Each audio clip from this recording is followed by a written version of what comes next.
Hey there, welcome. So in this session, we are going to jump into resilience, emotional resilience. What does that look like? How do we train it? Why is it helpful? Why is it beneficial? Why do we need it? All of that. Okay.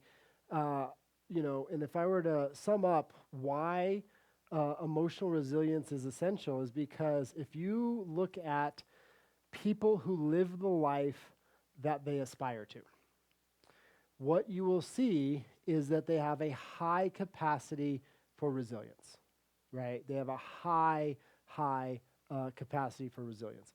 If you look at individuals who have created outstanding outcomes, a professional athlete, an Olympian, a world-class entrepreneur, an executive at a Fortune 100 company, right? An extraordinary humanitarian who has changed the world. You're going to see human beings who embody a tremendous amount of resilience. And they trained it. It didn't just happen. They weren't born resilient, okay? Nobody's born resilient. It's something that we have to train and we cultivate. Sometimes we do that intentionally and consciously, and a lot of times it just happens, right? By way of the people we happen to be trained by, like coaches or mentors, or we're in environments or situations that mold resilience. And in today's reality, less and less people are enduring or are subject to environments and training and conditioning that translates to high levels of resilience. And the byproduct of that, the consequence of that, is people are struggling more than maybe they ever have before in terms of just to be fundamentally happy. Like if you have a low capacity for emotional resilience, you are unhappy a lot of the time, right? You live with sadness, you live with depression, you live with insecurity, shame and guilt, a lot of fear. Like individuals who have low capacity for emotional resilience they struggle, right? They live with a lot more pain actually than those who have a high capacity for resilience. So it's counterintuitive. Individuals who are extremely resilient, who have a high level and capacity for emotional resilience, don't experience near as much pain and dissatisfaction and discomfort and suffering as those who lack resilience, right? And we'll explain why here in a little bit, and all this is going to become clear to you. So why is it that you want to be emotionally resilient? Because it will directly define in a proportionate way whether or not you live the life that you aspire to or not. And it'll also determine the quality of life you experience, whether you have a high quality of life and pain and suffering is the exception, or if you have a low capacity of resilience, pain and suffering tends to be the norm, right? And so what is resilience? How do we define resilience? How do we look at resilience? How do we understand resilience? So resilience isn't like one thing. It's embodied in many different elements, if you will. So one aspect of resilience is, my ability to tolerate discomfort and be in action. Okay, so that is as a form of resilience. Okay, so what is my ability to be uncomfortable? Okay, and be in action anyway, right? If I have a high level of resilience, I'm able to be and manage a high level of discomfort and take action even though that high level of discomfort is there. So an example of that is like maybe I am having a big challenge at home or with my family, and maybe my kids are struggling. Maybe I'm going through a divorce, right? A separation. Maybe there's a big challenge in my life, and there's a high level of pain and discomfort associated with that challenge.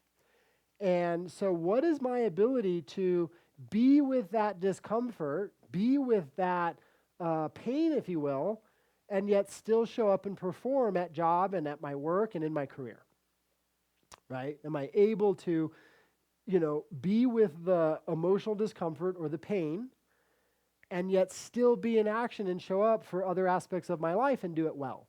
People who have a high capacity for emotional resilience are able to go, wow, this isn't easy. There's a lot of emotional discomfort here, yet I'm still able to show up in the other areas I need to show up for. Whereas if I have a low capacity for emotional resilience, a struggle or a challenge shows up in my life, now all of a sudden other people can't rely on me. I quit my job. My work starts to deteriorate. My performance goes down. I get fired. I start expecting the world to accommodate me, right? I ask for time off. I ask for exceptions. I think other people should understand that because I'm in pain, they should help me out, right? And I'm not saying that we can't have help when we're going through, tough times, or that we can't ask for help. You should. The point is, am I capable of managing discomfort and be in action? Like, what is my ability to do that? If you see high performers, if you see individuals who essentially create the life that's possible for them, there are periods of time where they had to manage a high level of discomfort and be in action anyway. If I have high capacity for resilience, I can do that. If I have a very low capacity for resilience, I'm not able to execute, okay? Another example of resilience is to get you inside of what is resilience and what does it mean. How am I able to manage my execution? So let's say you are in relationship with somebody you love and you care about, like a child or a significant other or a boss, and you notice, wow, I'm angry, or I feel sad, I feel hurt in that manner. What is my ability to not act out the painful emotion? So if I have a low capacity for resilience, I get angry and I lash out, right? I just feel angry and I name call and I yell and I scream and I put other people down and I lash out, okay? If I have a high capacity for resilience, I might notice that I'm angry and I could be angry or even more angry, right? And I go, wow, I need to be aware of my actions here and potentially not act this emotion out because I might do something hurtful. So it's not that we don't feel uncomfortable or painful emotions. We will, even when we have high tolerance. The difference is those emotions don't drive me anymore. They don't define me. I could feel really sad, right, as another example, and I don't necessarily have to sleep all day. Okay, if I have a low capacity for resilience and I feel sad, and I haven't trained resilience, then I might feel sad, and it's like I just avoid other people. I just stay in bed all day. I succumb to the sadness. Okay, I obsess about the absence, right, of what might be there. Okay, if I have a high capacity for resilience, I might feel sad, but I go, man, I'm still going to engage with my friends. They still deserve, the best of me. I'm still going to show up and do my job and do it well. And so again, it's like I can feel a certain way, but I don't have to act out that emotion. Okay, that's a high capacity for emotional resilience is, man, I feel a fear-based emotion. I don't necessarily need to act that out. I can feel it and then be discerning around the actions that I take, right? I can make sure my action still aligns with the vision or the outcome that I want to create and the person I want to be, even if I'm not feeling up to it in that moment, right? I don't feel like doing X, right? Those are emotions often that are there, and yet I can still do it, right? Right? I'm not acting out the emotion, okay? I'm able to feel it and be aware where I am and be able to take high action anyway. Another example of resilience is being able to change emotion, right? So if I have a high capacity of resilience, I know this sounds kind of funny, but like the higher ability of resilience that I carry, the better I am at evolving the emotions that I feel. So if I feel angry, my capacity to shut that anger down and access compassion is acute, right? I'm highly capable of doing that. If I feel insecure, I can, dissolve that insecurity. I know how to calm that insecurity, and I can access a sense of confidence or inspiration, right? Or acceptance or joy. And my ability to shift my emotion is extremely high if I have a high capacity for resilience, right? Able to go from a fear-based state, note that I'm there, and shift it and access a higher state, higher love-based state. If I have a high capacity of resilience, I'm actually able to make those changes. Now, the reason for that is because I've trained, right? Those other components of being able to feel that love, that fear-based state, such as anger or sadness, and be in high action anyway, right? My training and doing that is where I learned how to shift emotion, if I did it correctly anyway, right? If I trained that process. Same thing, the ability to feel insecure. and not let that determine what I do, right? My ability to not act out that insecurity, but, do the, basically show up and, be with people anyway. Or, man, I feel sad, instead of laying in bed all day and let that sadness dictate my action, I'm able to be sad and show up for people I care about, and show up well also, right? Encourage them and be there for them, even though I may feel sad, right? So I'm not acting that emotion out. That's how we, understanding how to do that, learning to do that is how we, train that ability to go, man, I feel anxious, I feel overwhelmed, I feel anxious. I'm going to shift this and be able to do that quickly and effectively, right? So high capacity for emotional resilience means that we can notice a fear-based state that we're in, and we can shift it, we can change it, and we can activate a love-based state and take action from that love-based state, right? Emotional resilience is the ability to not be affected by our environment, okay? Somebody with a high level of or capacity for emotional resilience can be in difficult environments or situation and not react to and be defined by those environments and situations. So you could go into a hostile environment, like maybe a courtroom, right, where you're I don't know, you're being sued or something, or a custody hearing for you about your children, right? Or man, you're able to manage the environment where there's a hostile takeover happening in a company, right? Or the leadership, the new leadership in the company has destroyed the culture, and you still work for the company, right? There's you can be in different in intense environments, right? Some people I've trained, they literally have gone to their special forces, or they're in the military, and they go into war zones, and they're inside it. They're in the most intense environments, and yet the environment doesn't define you. So high capacity for emotional resilience means the environment around me could be really challenging and really intense, and yet you still feel calm. You're at peace. You feel love and compassion, even if somebody's attacking you in that moment, right? Maybe verbally, maybe emotionally, maybe in a courtroom or something like this. It's like, man, the environment is doing what it's doing, and you're who you choose to be, right? My environment can be one thing, and I can feel peace. My environment can be one thing, I can feel compassion. My environment can be one thing, and I feel serene, right? What is my ability for that? If I have a high capacity for emotional resilience, my environment and the world around me and the economic status and what's going on in the markets and on and on and on isn't defining my emotional well-being. I am able to define my emotional well-being regardless of what's going on in the world, right? If I have a low capacity for emotional resilience, I'm like a pinball in a machine. Those old school pinball machines where stuff happens in the world and in my environment, and I immediately am angry, and I'm immediately overwhelmed, and I'm immediately terrified, and I'm immediately insecure, and I immediately go into shame and guilt. And it's like I have no control over who I am. I have no influence over who I want to be, who I choose to be. I'm just at the whim of what's happening around me, and that's a tough way to go through the world, right? So if I have a low capacity for emotional resilience, that's what's happening. I'm just bouncing off stuff, and I don't really have the ability to determine who I'm going to be and how I'm going to feel, okay?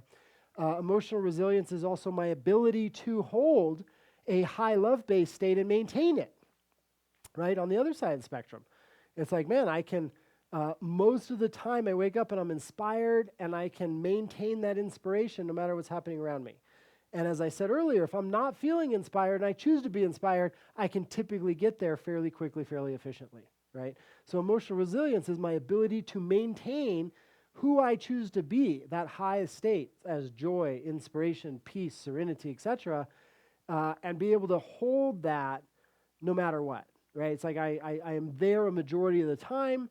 My world can get intense or can change around me, and I can still be who I choose to be. I'm maintaining that ability. I have that inner strength, that inner capacity, that resilience to be who I choose to be, no matter the circumstance of what's going on. So I hope this helps in these examples that I'm giving you to understand this kind of esoteric idea of resilience, emotional resilience, and what is it, and why it's important for life, right? Because the stronger you become, the more resilient you are, the better life you're going to live, and the more capable you are to be there for the people that you love and you care about in so many extraordinary ways, right? And so how do we train this thing called resilience, right? Because emotional resilience really does translate to all the other kinds of resilience, right? Athletes, as an example, some athletes are if you're a professional athlete, you're extremely physically resilient. Doesn't mean you're emotionally resilient. Okay, so what does that mean? That means that you've developed the ability to tolerate physical discomfort to perform at an extremely high level. And you have to have some degree of emotional resilience to do that, but it doesn't mean you have a high level of emotional resilience because once you get done training or once you're done with your sport, you might be emotionally erratic everywhere else in your life, emotionally incapable or incompetent everywhere else in your life, okay? But at the same point, if you have emotional resilience, you're more likely to be able to develop physical resilience, as an example, right? Or business resilience or things of this nature, okay? It's going to be harder to become more resilient in different ways the less emotionally resilient you are, okay? And so what is emotional resilience? How do we train it? It's number one, as I always say with emotion, is it really begins with awareness, okay? We've got to develop the sensitivity to how we feel. What are our emotions? Am I happy? Am I sad? Am I angry? Am I unworthy? Do I feel shame and guilt? Do I feel peace and serenity? Like where am I? The awareness of how I feel and where I am is where it all begins. Sensitivity training, as I say. A lot of people, they live with their emotions every day, but they don't know how they feel. They're not able to identify that. Well, then it becomes a ghost in a machine. If I'm not aware of how I'm feeling and what emotions are there, they're still there and they're driving my actions. I'm just not in any kind of control. I don't have any kind of influence over it, right? Now, once I become aware of it, I got to develop that ability to essentially be with it, right? So I've got to be able to feel it, right? Now, a lot of people who don't have the capacity, who don't train the ability to feel and be with their emotions, as soon as they notice they feel sad or they feel unworthy or they feel afraid or they feel overwhelmed, they immediately have to get the emotion to go away. So now we develop coping mechanisms as opposed to the ability to feel and be with our emotions, which then translates to all the things we just spoke about, okay? If I'm incapable of feeling and being with my emotion, well, now all of a sudden I'm drinking or I'm doing drugs, legal or illegal, right? To basically numb that emotion, to manage, to deal with it so I can go do the things I want in life because I'm not emotionally resilient and I'm not able to be with and feel my emotions very well, right? So this is something that we have to practice, we have to train, we have to use the right techniques to get good at this. If I'm not emotionally, if I can't feel it, I'm not good at that, I'll watch Netflix, I'll binge on my cell phone or something and I just kind of lose myself in Facebook, right? And there's all these tactics, I'll go work out obsessively, right? As ways of not having to feel the emotions, especially if they're painful, okay? So I gotta train awareness and I gotta train feeling, okay? Then we've got to train what I think of as nervous system management. Nervous system management, right? I'm just gonna put nervous system management, NSM, nervous system management. So nervous system management is just that, like the ability to calm the nervous system down, right? How do I calm the sympathetic nervous system down, fight or flight responses?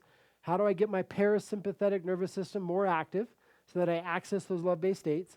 I have to train the ability to influence my own nervous system by way of breath, by way of focus technique, by way of internal training methods. There's a lot of ways to train our nervous system. If we don't understand how to influence, control our nervous system, emotional resilience is going to be very, very challenging. And then that sets us up for emotional, right, training and conditioning, right? And emotional training and conditioning is, hey, how do we access the emotions that we want to feel, the experiences we want to have, and take that into the different elements of our life, right? How do we access joy and train it so that it's a a primary way of being as who I am and in my nervous system, right? Joy becomes the norm and the natural. Inspiration becomes the norm and the natural. For so many people, anxiety is the reflex. That's normal and natural. For so many people, anger, insecurity, fear is the norm and the natural. That's their reflex. That's what has become easy to do in their nervous system. With the right training, joy can become the reflex and the normal and the natural. Inspiration can become the reflex and the new normal and the natural, right? And actually, it's easier from a nervous system perspective, once we understand how our nervous system functions, it's actually easier from a biochemical standpoint to experience joy, peace, and serenity, love, and all of those expressions that we all want to have access to, right? Our body actually produces those more easily and is designed to give us access to those more so than it is the fear-based states. But for reasons we won't go into right now, we've gotten hijacked, so to speak. And for a lot of people, their norm and the reflex has become those painful states, those fear-based states that have become the norm and the reflex, right? And so then we've got to reinforce the new emotion and reflex, right? And so if we were to sum it up, like training emotional resilience is about awareness, making sure we have the ability to feel and be with those emotions, nervous system management, and then, hey, let's train the emotions that are going to best support us to be our conditioning so that those are our new reflexes, so that instead of waking up to anxiety, we wake up to peace. This morning I woke up and I was just grateful. Like that's just what was there upon waking. I woke up, I was like, man, I'm so grateful for what I get to do today. I'm grateful for the people in my life. I'm grateful for my health. I just woke up to gratitude, right? There was a time in my life when I basically woke up to anger and panic. Okay, that was like, woke up and I was like, like that was just, that's what I knew upon waking, okay? That can all be trained and it can actually happen quicker than we think. We just have to, like anything, execute the right technique, the right training, the right method to develop emotional resilience. So hopefully this is helpful for you to understand emotional resilience, and look forward to seeing you next time.